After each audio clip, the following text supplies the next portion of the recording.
اللہ کے ساتھ محبت اور اللہ کے رسول کے ساتھ محبت، اس کا اظہار کسی جذباتی تعبیر میں نہیں ہوتا، قرآن مجید میں اس کا اظہار آپ کے عمل کی قوت میں ہوتا ہے۔ یعنی وہ چیز جو اللہ تعالیٰ کو عزیز رکھنے کی وجہ سے آپ کے اندر پیدا ہونی چاہیے، وہ اللہ کی بات کی عزت ہے،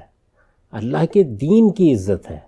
اللہ تعالیٰ کے دین پر عمل کرنے کے لیے بیتابی اور اضطراب ہے، اللہ کے حضور میں ملاقات کی خواہش کے لیے آدمی کا ہر وقت تیاری کرتے رہنا ہے۔ تو جو چیز قرآن میں بیان کی گئی ہے وہ بندگی ہے، جس کا ایک پہلو اللہ سے محبت ہے۔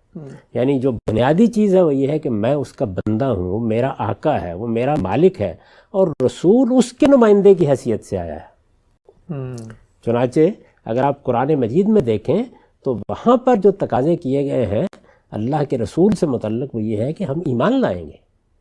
ہم رسالت آپ صلی اللہ علیہ وسلم کی بات کو، آپ کے حکم کو، آپ کی ہدایت کو اپنی زندگی، اپنے جان، اپنی مال، ہر چیز سے زیادہ عزیز رکھیں گے۔ ٹھیک، آپ کے لیے غیر معمولی عزت اور احترام کے جذبات اپنے اندر پیدا کریں گے، کہیں آواز بھی اونچی نہ ہو جائے، کہیں اس کے نتیجے میں اعمال حبط نہ ہو جائے۔ یہ عزت اور احترام کس لیے ہے کہ اللہ کے نمائندے کی حیثیت رسول اللہ کو اور سب پیغمبروں کو حاصل ہے، سب کے لیے یکساں یہی جذبات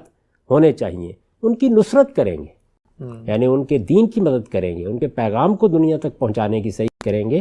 تو قرآن مجید کا تصور یہ ہے، اس میں سب کچھ جو آپ کرتے ہیں وہ آپ کے داخل کی طرف ہوتا ہے، اس میں لوگوں کے سر نہیں کاٹے جاتے،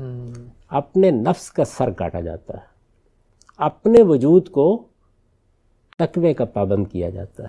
اپنے اندر ڈسپلن پیدا کیا جاتا ہے، اپنی ترجیحات میں اللہ اور اللہ کے رسول کو سب سے بڑی جگہ دی جاتی ہے۔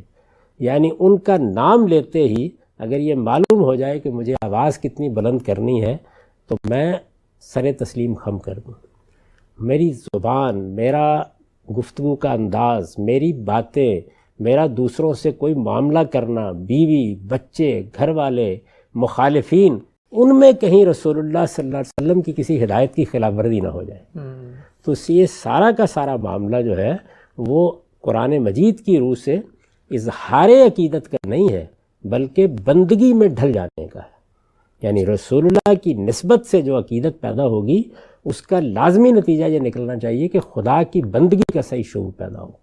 خدا سے سب سے بڑھ کر محبت ہو جائے،